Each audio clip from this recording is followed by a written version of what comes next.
Kembali di kabar utama pagi, pemirsa, belasan warga binaan Lapas Kelas 1 Madiun, Jawa Timur diwisuda Diploma 1 Fakultas Teologi di dalam lapas. Hingga saat ini lebih dari 50 warga binaan masih mengikuti program pendidikan di dalam lapas.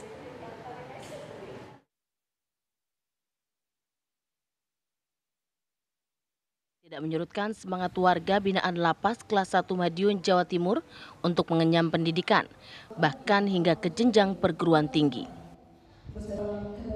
Selasa pagi, suasana haru menyelimuti Lapas Kelas 1 Madiun, Jawa Timur.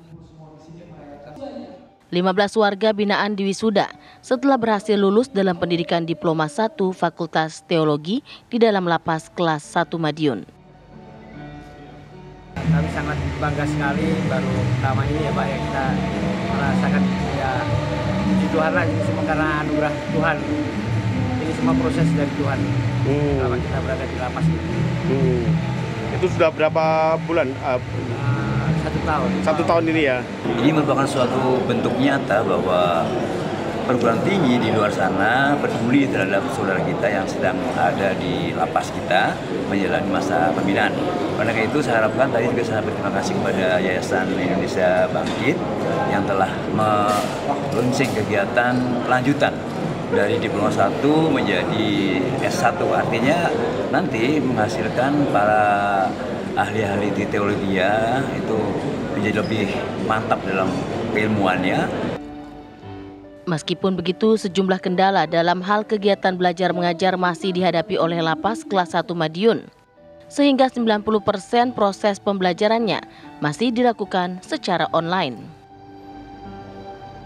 Tak hanya mewisuda D1 bagi warga binaan, Lapas Kelas 1 Madiun juga memberikan sertifikasi kelulusan para santri napi di pondok pesantren lapas setempat. Dari Madiun, Jawa Timur, Miftahul Ervan, TV One mengabarkan. Pemirsa, belasan warga binaan Lapas Kelas 1 Madiun diwisuda setelah lulus Diploma 1. Bagaimana para warga binaan yang berada di dalam lapas ini bisa memperoleh pendidikan hingga ke jenjang yang lebih tinggi? Sudah bersama kami pemirsa Kalapas Kelas 1 Madiun, Kadek Anton Budi Harta yang akan berbagi informasi bersama kami. Selamat pagi Pak Kadek. Selamat pagi Mbak Ana, pemirsa TV One, selamat pagi. Oke, Pak Kadek, kami ingin tahu ini bisa lulus dari dalam lapas, sistem belajar mengajarnya seperti apa Pak? Baik Mbak Ana, memang pada dasarnya sesuai dengan tugas utama kami sebagai petugas pemasyarakatan, di lapas itu tugas utamanya memberikan pembinaan kepada warga binaan. Salah satunya adalah pembinaan kepribadian yaitu pendidikan. Karena sebagaimana yang diatur dalam Undang-Undang Nomor 22 Tahun 2022 tentang Pemasyarakatan, setiap warga binaan itu memiliki hak untuk mendapatkan pendidikan, pengajaran, dan rekreasional. Sehingga ini menjadi dasar kami di Lapas Kelas 1 Madiun dan sesuai juga dengan arahan pimpinan, kami memberikan juga hak kepada narapidana kami di Lapas 1 Madiun untuk mendapatkan akses pendidikan.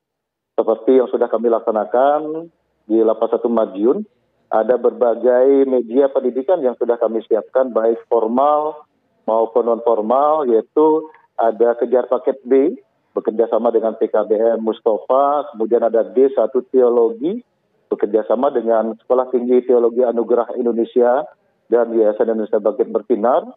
Kemudian ada juga program S1 Agribisnis Sarjana. Ini beasiswa dari pemerintah Kota Madiun dan ini bekerjasama dengan Universitas Terbuka Surabaya. Kemudian ada jenjang juga pendidikan pondok pesantren. Kami bekerjasama dengan Kementerian Agama Kota Madiun dan pondok pesantren Al-Madiyah Al-Mujadadiyah. Kami mengikut sertakan 98 santri dari narapidana kami untuk mengikuti program pendidikan pondok pesantren di Lapas 1 Madiun. Demikian Mbak Ana. Oke Pak Kadek, kemudian siapa saja yang bisa menempuh pendidikan ini? Apakah seluruh orang yang berada di dalam lapas bisa atau memang ada ujian di awal terlebih dahulu? Seperti apa Pak Kadek? Baik Mbak Ana, tentunya hak mendapatkan pendidikan kami berikan kepada semua narapidana tanpa diskriminasi. Tapi kepada mereka-mereka yang akan mengikuti jenjang pendidikan, kami laksanakan asesmen terlebih dahulu, kami laksanakan seleksi terlebih dahulu sesuai dengan persyaratan-persyaratan dari masing-masing level pendidikannya. Misalnya kemarin untuk program sarjana S1 agribisnis, karena ini yang memberikan beasiswa dari pemerintah Kota Madiun, kami mengasesmen mereka-mereka yang memiliki KTP Kota Madiun dan sudah memiliki ijazah SMA. Sehingga dari hasil asesmen ini terpilihlah beberapa narapidana sebanyak 20 orang untuk mengikuti program pendidikan sarjana S1. Baik. Begitu juga dengan di satu teologi, kami asesmen terlebih dahulu, mereka yang memenuhi persyaratan secara administratif dan substantif, mereka yang terpilih kami ikutkan untuk mendapatkan beasiswa, sehingga kemarin telah berhasil diwisuda sebanyak 15 warga binaan. Oke, baik. Terima kasih Pak Kadek atas informasinya. Ini juga menginspirasi bahwa artinya masyarakat siapapun itu bisa menempuh pendidikan tinggi. Terima kasih waktunya Pak di Kabar Utama Pagi. Selamat pagi. Sama-sama Mbak Ana, selamat pagi. Terima kasih.